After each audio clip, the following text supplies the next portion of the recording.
Un, deux, trois. We got one cut only. Here we go. And I'd like to welcome to the table, quite literally, because my computer is on the table, Damian North, our feature wine for December 2016, Jan 2016.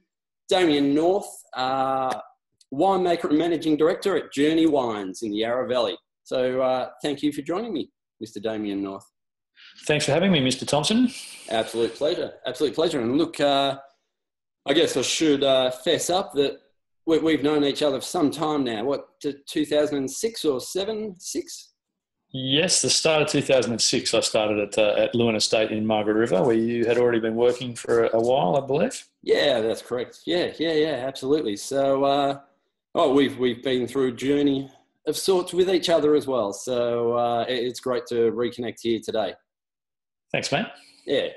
All right. Look, as we were just discussing prior to record, there's going to be people, this discussion might go for 15, 20 minutes or so, but there'll be people out there with a short attention span who watch sitcoms at night and live for the ads that they just want to hear about the damn wine.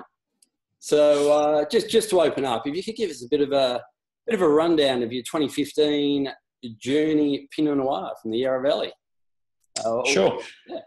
Yep, so this is our fifth vintage of Journey Wines Pinot. I moved back here in 2010 to start up the Journey Wines project. Fifth vintage in 2015 was a beautiful vintage. It's considered by a lot of people to be probably one of the Yarra's best for a long time. So we've got a beautiful, fresh sort of style of Pinot Noir from the Yarra Valley, specifically the upper Yarra Valley, where we make Pinots that are sort of bright, fresh, red-berried, red-fruited kind of style. So it's very much in that mould, very much in that regional style from the upper Yarra. Red berries, red fruit, and in 15, right from the start, a really bright, fresh, aromatic kind of vintage. So everything that we look for in that kind of wine from the upper Yarra, all about the brightness of fruit and the freshness of the acidity, and just a delicious wine. Yeah, beautiful, beautiful. And you spoke of it being one of the best vintages in the Yarra and upper Yarra for some time. And what defines that? What are you looking for? Look, balance really for me is a definition of a really great vintage. And in 15, we had a mild summer, we had a pretty reasonable winter and spring. The vintage starts before the winter prior to the harvest. So we're going back to the winter in 2014.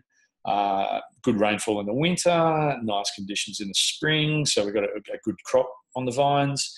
And then we had a really mild summer in 2015. We've had some summers recently that have had some real heat spikes and some hot days. In 2015, and I love this because I don't really like over 40-degree days, there was virtually none. And so we had a really quite a mild summer, no massive heat spikes, none of that thing that we can get in Victoria sometimes where you get 3 days over 40 in a row.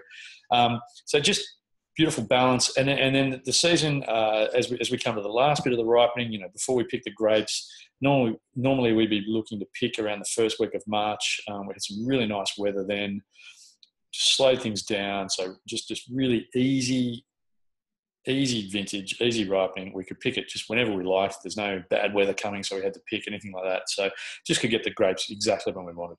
Yeah, absolutely. So, you're there, the weather's pretty good. At what point do you sit back and you put your arms around your family and your brothers and sisters and say, hey, we're in for a cracker here?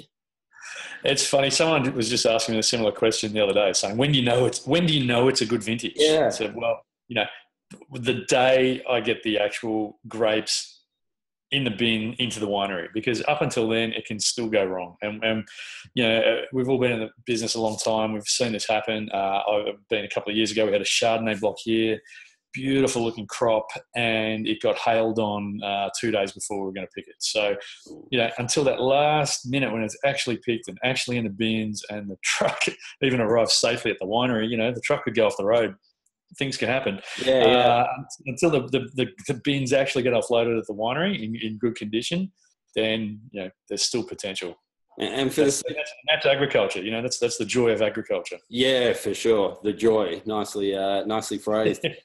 And just to avoid any confusion, should we define bins in the winemaking sense? Because this isn't your regular garbage bin. Yeah, they're not garbage bins. Fruit picking bins, plastic these days. Once upon a time they were sort of like the wooden apple crate sort of things that people might have seen around. These days, all those wooden apple crates seem to be turned into veggie patches at outside craft breweries. But half-ton plastic picking bins that the fruit is all hand-picked, goes into those bins and then gets taken to the winery. Okay. So they don't do a bin collection from around the Yarra and get everyone's garbage bins together once they've been emptied. And there'd be a lot of wheelie bins. Yeah, no. All right, fantastic. And within this 2015 vintage period, this ripening period, and before the grapes come off, were there any moments of dread where you're like, oh my, this could all turn south? Look, there always is. We got a little bit of rain in January. Had a decent rainfall event, about an inch of rain, but that actually sort of refreshed things really nicely and kept them going through. There's always potential. There's always potential, fronts coming through. Are we going to get any, damaging winds? Could there be any thunderstorms in the summer? You might get hail. So there's always potential, but just in 15, I suppose, none of that potential disaster eventuated. So we managed to dodge the bullets as they come along. Yeah, for sure. And you've spoken yourself of not liking days over 40 degrees. I think, you spoke of that as a personal experience. You do not like the weather over 40 degrees. Is that correct? I do not, but neither do the vines. And, that gets too hot for them. They tend to shut down, which means they're not going through their ripening process kind of thing. They literally, like I do, shut down in the heat, take shelter, all the systems close down, and nothing happens. So, and in extreme sort of heat conditions, you can also get some sunburn, on the grapes. They can literally get burnt, fried off a bit in the heat. So, just not ideal, and especially not for Pinot. Some varieties that maybe originate in hotter parts of the world, some of the sort of southern Italian or Greek varieties and stuff are more. Have evolved to sort of handle that kind of heat. Pinot being a cool climate variety originating in the cool region of Burgundy in France, just not really up to that heat, and it does tend to get damaged a bit. Yeah, absolutely. So would it be fair to say, have you always disliked 40 degrees, or has it been part of your winemaking evolution that you are becoming one in synergy with the vine and shutting down and burnt at around 40 degrees? Is that possibly? I just like to go surfing if it's that hot. Yeah, but look, it is definitely something that we don't look for or want from that viticultural aspect. Yeah, mild, sunny weather, and you get some parts of the world. I lived in Oregon in the US for a few years. Great Pinot country. They tend to get really mild summer periods where the temperature will get up to sort of mid to high 20s. Yeah, but not much above that. So that's great. Yeah, for sure. It's lovely when we have some of that weather here too. Yeah, absolutely. And look, you spoke of three things there that are quite interesting. One is that different varieties cope with different weather extremes in different ways, and you spoke of the way Pinot Noir behaves at a certain temperature and also cool climate. And we're talking about the Yarra Valley here. Just talk to me a little bit about what Pinot Noir is to the Yarra Valley and how it fits in there. Yeah, sure. The winemaking in the Yarra Valley does actually go back a long time, and there was an original sort of a historical period of it back from the 1870s, the last part of the 19th century. Back then, there was a lot of Cabernet planted, a lot of more sort of slightly warmer climate varieties. Look, for lots of reasons. Really, the Depression sort of killed it off, economic reasons. All those vineyards ended up disappearing. And the new part of the Yarra Valley, the modern era of winemaking here, started back in the sort of late 60s. And then it was a bunch of people who were looking for sort of cool climate regions and cool climate grapes. And Chardonnay and Pinot are two classic, cool climate grapes. Mm-hmm. They both originate in Burgundy in France, which is a very cool region. And people were looking for those more sort of elegant wine styles that you get with those kind of grapes and those varieties from those cool regions in France. And Chardonnay and Pinot came to dominate the new era of winemaking in the Yarra Valley. Now, as the last sort of 30 years has progressed, people have actually And the climate, climate change has been having an effect. Things have been getting warmer and drier here. People have been moving to even the sort of the cooler regions of the edges of the Yarra Valley. Yep. And that's where we source our Pinot and Chardonnay from, what we call the Upper Yarra, which is about right at the sort of southern edge of the Yarra Valley, about 20 kilometres to the south of the sort of main area of the valley where maybe a lot of people have been and seen a lot of the bigger wineries and cellar doors, that kind of thing.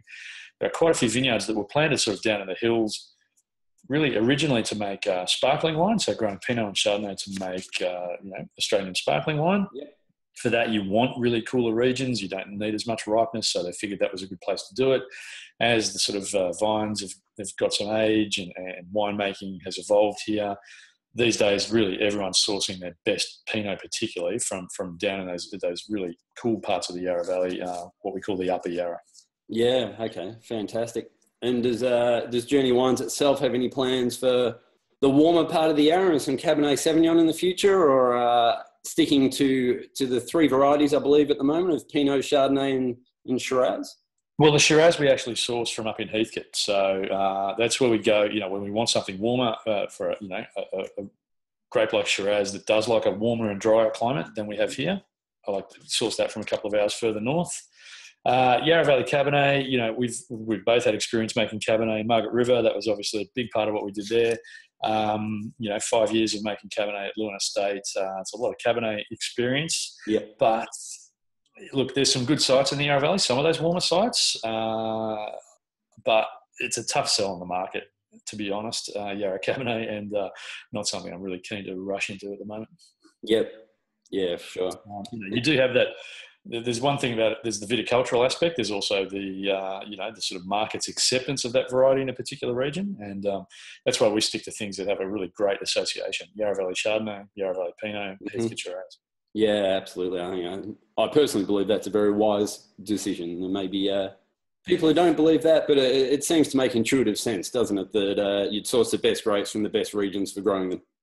The best variety. It does to me. I mean, I think we've sort of moved past that idea of that what they used to call it, the fruit salad mentality of planting vineyards, where you would plant everything and see what was the best. I don't own these vineyards. I don't have my own home vineyard that I have to take everything we've got. I actually go and source really good parcels of fruit from really good vineyards from these guys, and usually it's one variety from one site. I go to one vineyard to get some Pinot Noir, another vineyard get Chardonnay, and then only one vineyard up in Heathcote to get Shiraz. So it's even that sort of specific for me to go, that is a great place to grow Pinot. I'm going to get Pinot Noir off that site. So yeah, I think it does make sense, and it makes it easier when you go to the market and show people the wines that the market. If you've got a brand name, essentially an association with a region and a variety, then you'd be mad not to go with it. Mad, absolutely, and you are slightly mad, but you've gone with it anyhow. We're all slightly mad in this business, but you have to be. I do try and make some of my life easier. Yeah, absolutely. And you've spoken there of you don't own the vineyards, and I'm not sure, but I have the feeling this may be a bit of a misunderstood concept out in the marketplace of people just assume if you're showing them a wine, you own the winery, you own the vineyard, and you're worth about $12 million. Yeah, exactly. And look, there is. It's funny because it's not the way people assume that's the only way the industry has always worked, and what we're doing is something completely new. And it isn't. It's not in one sense, as you all know, and you work in bigger wineries. Most wineries that people know of, and they go and visit a cellar door, and there's a shed there where they make the wine, and there's a vineyard around there. That may be actually a tiny component of the grapes that winery actually takes in and turns into wine. There are very many more vineyards out there who are just growers, and the guys, all the guys who I buy off are just grape growers. That's their business. They have a vineyard. They don't have a winery. They don't have a brand. They grow grapes to sell to other wineries. So we are just part of that process where we go to these guys who own these vineyards. To me, they're professional grape growers. I'm a professional winemaker. I'm not a farmer. That's not my speciality. I've always worked in the winery making the wine, and that's what I like to stick to. Yep. We work really closely with those growers to grow good quality fruit and the kind of fruit that we want. But, I don't get out and drive the tractor because that's not my thing. My thing is making the wine and these days getting out in the market and selling the wine too. So, in a way, what we're doing is really no different to what's always happened. Wineries go to grape growers, buy grapes and make wine and turn it into a brand. So it's really not as different as some people sort of expect of going, oh, you're this new way of doing things. It's really not that different. I mean, again, I make my wine in a winery, in someone else's winery. I don't own the winery either because, like I say, I'm not worth $12 million. So, yes. Yeah. But we've had we have a great relationship with the growers. We're going into our 7th vintage now with some of these guys, and we've expanded our sort of production and the amount that we take off them. We've added a few new growers along the way as we've grown, and worked with the same winery since we started. We have a fantastic relationship with, and it works both ways. It helps them improve the return on their investment in the winery. They've got space and they get cash flow from me paying to make my wine there, and I've got a good facility to use. So. Yeah, fantastic. And it sounds like you're really talking about compounding strengths as well. You've got the right varieties to the right regions. You've got the professional growers out growing the fruit. You've got the professional winemaker yourself making the wine. It's really just compounding strengths to put the best wine together for people to enjoy. Yeah, absolutely. And, knowing, like in any business, knowing what you're good at and what you're not good at. And like I said, I'm not a farmer. Don't get me on the tractor because I'll bloody run into the vines.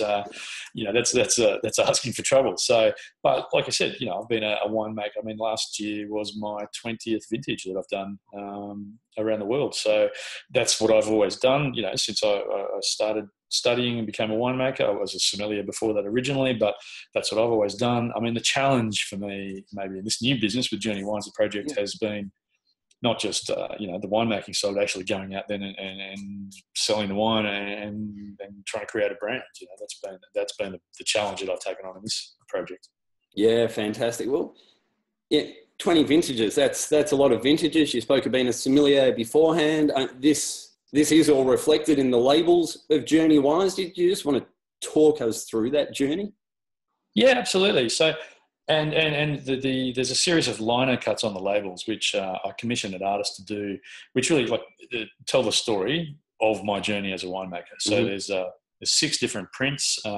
Each one is sort of like a chapter in the story. So the first one is me being a sommelier in Sydney. The second one is my wife and I coming to the Yarra the first time. So I worked down here for 5 years in sort of late 90s, early 2000s. Was at Tarawara Estate for about 4 vintages then. Then went over to Oregon for 3 years. So there's a lino cut of us in Oregon. The next one is the Margaret River one, where we had the good fortune to meet. The kids come along in the pictures on the labels as we go along. I get a bit older and fatter as we go. Trouble with giving the artist real photos to work from. And then the last ones are, there's one of me, coming back to the Yarra Valley to start up Journey Wines, and the last one is sort of looking to the future. So I wanted it to be obviously, open-ended as the journey continues. So yes, it's been a great way of telling people about the story and just reinforcing that. People want to know what is the story behind wine. It's always about where did it come from, who made it, what's the story behind it. Yep. My idea was that that's great, but it's always really hard to remember that story. You have that classic conversation. People tell you, I tried this great wine last night. It was something Creek, had a white label, writing on the label. And I wanted the name of the brand, Journey Wines, the packaging, the whole thing to reinforce to people that story behind it. Yeah, well, look, sadly, the members of Club Booze Hunter are only going to get 1 bottle each. So they're going to really have to reinvest in a 6-pack, aren't they, to get all the 6 labels? Collect all 6. Yeah. So we actually we change when they print the labels. They do it digitally, and they change just the lino cut artwork on each one as it comes off the press. So when the wine gets bottled, goes into a 6-pack, you do get all 6 pictures in the box. So it's been great, and restaurants like it. They can talk to the customer about it. The sommelier on the floor, person on the floor can actually again, and it's reinforcing that story to them as well. They're the ones who are actually often interacting with a customer. It's not me. We sell 95% of what we make through restaurants. So it's that person on the floor, that sommelier, the waiter on the floor who, I want them to remember the story as well. So if we can reinforce them when they see the label. And some retail stores, a few independent retailers where we have the wine, they can put it on the shelf and even the story sort of there in front of them on the shelf. So. Yeah, definitely. And what a great thing to take to a dinner party as well when you're talking about the wine. And, this is the stencil, is it? Yeah, they're lino cuts, actually. This is the lino cut where Damian North, the winemaker, got fat. Exactly. Yeah. You can see the progression. Yeah. To be fair, it's as I said, it's a 20-year progression, but it's definitely there. Yeah, absolutely. And look, there's 6 chapters there. What's chapter 7, and how do you plan on fitting that into a 6-pack? Yeah, that's interesting. Like, it's funny because when I did the project, I was thinking about the chapters of the story up to that point, and I had 5, and then I sort of realised that, like, hang on a minute. 1, we've got 6 packs, but 2, this story needs to be open-ended. It can't end now with the point where we're at. And so the last one, and I actually really love the last one that the artist did, which is sort of me. It's cool, and it's the lino cuts on the labels have the artist's title next to them as well, and that's her idea. And it's sort of the last one's called Winemaker Dreaming, and it's me sort of looking to the future. And look, we may play around. Thank you, Craig. Well, that one right there. So well done. The future could be maybe some new varieties from some new places. Planning on playing with something next year, but haven't got that 100% locked away yet. So for sure.